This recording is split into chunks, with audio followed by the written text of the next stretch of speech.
এখন এই রাত দুপুরে এই ভেজা গামছা গায়ে দিচ্ছিস? জর্জারি বাদামি ঠিক করেছিস নাকি? কি করবো বলো দেখিনি, সইতে পারি না মোটে। তো নেই জ্বালা তো টেনে আনছিস। কিরকম? তন্ত্র সাধনা করবি শুনলুম। হ্যাঁ, শেষটায় এই পথ বেছে নিলি। একবার ঘুরে দেখে আসতে আপত্তি কি? বললি ভালো, ঘুরে দেখে আসবি। অত সোজা তোর চেনা পথ? নাইবা হলো, চলনদার তো আছে। কে? ওই ব্রাহ্মণী? অমন তাচ্ছিল্য করো না গো হলধারী দাদা। মায়ের আমার বড় ক্ষমতা, জগজ্জননীর ভাব বয়ে নিয়ে এসেছে, এমনি এমনি নয়। সে ভাব কি তোর ছিল না? ছোটবেলা থেকেই তুই সেসব বয়ে বেড়াচ্ছিস। তাতেই তো মুশকিল গো হলধারী দাদা। সেই যে গো বড়লোক ঘরের ছেলেরা হয় না, বাপের অনেক টাকা রোজগার করে কিছু পেতে হয়নি, ছড়িয়ে ছিটিয়ে নষ্ট করে বিপথে চলে যায়। আমারও সেরকম ভয় গো। খামার পুকুরের পূর্ণি বাতাসে বয়ে বেড়ানো ভাব নিয়ে আমি এখানে এসেছিলুম। এখানে আসতে না আসতেই না চাইতেই পেতে লাগলো। এখন ভাবি সেসব এলোমেলো না ছড়িয়ে তুলে রাখি, বরং খেটে খুঁটে স্বাস্থ্য মিলিয়ে ভগবানের সাধনা করে মায়ের ভাবটুকু মায়ের থেকে আদায় করে নি। নইলে তো সে আমার হকের পাওনা হবে না গো। ওই ব্রাহ্মণীকে তুই গুরু মানলি? হ্যাঁ। তবে যে তুই ওই বৈঠকখানা কিনারাম ভট্টাচার্য মশাইয়ের কাছে দীক্ষা নিয়েছিলি সেই রামকুমার দাদা থাকতে? সে দীক্ষা তো ছিল একটা লৌকিক আচার মাত্র। বরদাদা আমাকে কালিকা ঘরে কাজ করবার জন্য তান্ত্রিক দীক্ষা নেবার ব্যবস্থা করেছিলেন, সে ওই বিধি মানার জন্য। তোমরা যে নিত্যকর্ম করো সেরকম করার জন্য।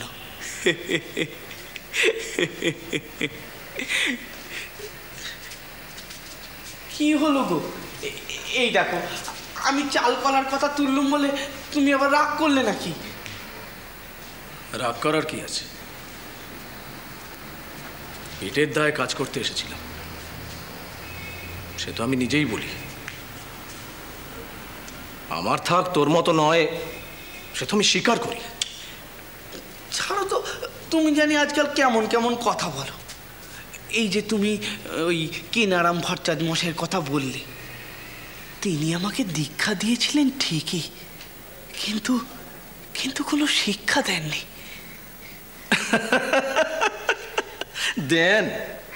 কেন? তুই কি ভেবেছিস আমি কিছু শুনিনি? তোর কানে বীজ মন্ত্র দেওয়া মাত্র তোর সমাধিস্থ হয়েছিল।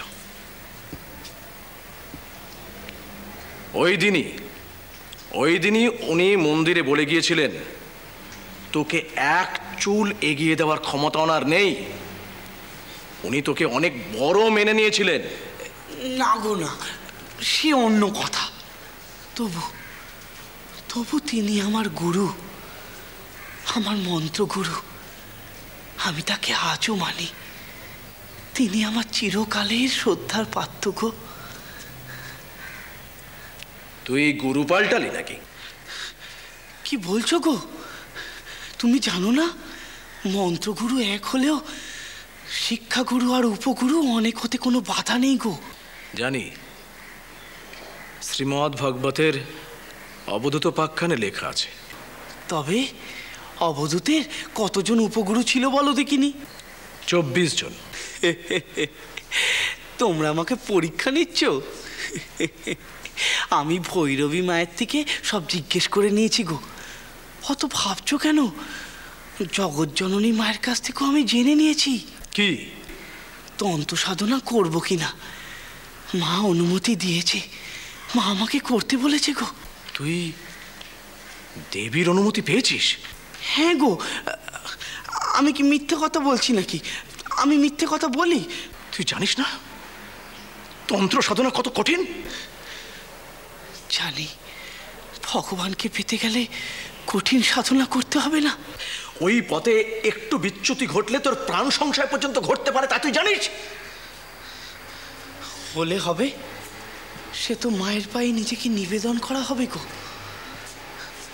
আচ্ছা, তোমরা এমন কেন বলো দেখিনি? আমি সামনে এগোতে চাইলেই তোমরা আমাকে পিছু টেনে আনো। টানবো না?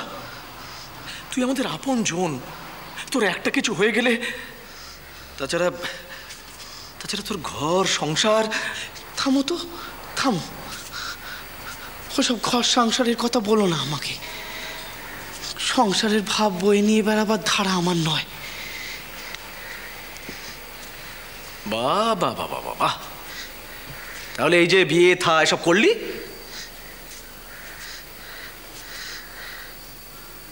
মা আমাকে দিয়ে করিয়েছেন।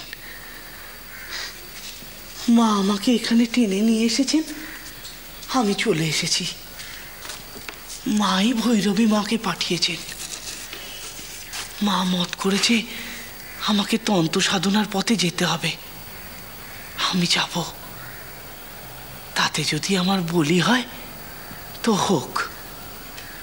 তুমি তো জানো হলদারি দাদা, সেই প্রথম যখন কালিকা ঘরে মা আমাকে দেখা দিতেন না, আমি সেই বড় খাড়া তুলে নিয়ে নিজেই নিজেকে বলি দিতে গিয়েছিলাম। চুপ কর, চুপ কর, কথাই চুপ কর। আর এক পল দেরি হলে আমার থর থেকে মুন্ডু আলাদা হয়ে যেত। চুপ কর। আমি নিজেই নিজের রক্তের আহুতি দিতাম। চুপ কর ভাই, চুপ কর, চুপ কর, চুপ কর। আর বলিস না, আর বলিস না।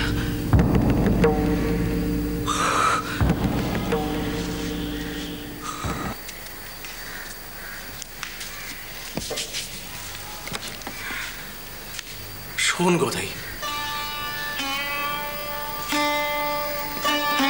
তোকে তোর ভাবনা থেকে সরিয়ে আনবো এমন ক্ষমতা আমার নেই। শুধু আমার কেন, পৃথিবীতে বোধহয় তেমন কোনো মানুষও নেই। তাই বলে তোকে বলতে বা সাবধান করতে আমার বাধা নেই। ধর্মাচার, শাস্ত্রাচার, সাধনাচার এসব নিয়ে আমাদের এই ভারতবর্ষে নানা উদাহরণ আছে। সেই বৈদিক যুগ থেকে মুনি ঋষিরা প্রবৃত্তি এবং নিবৃত্তি এই দুয়ের সামঞ্জস্য করে ধর্মজীবন যাপন করতেন।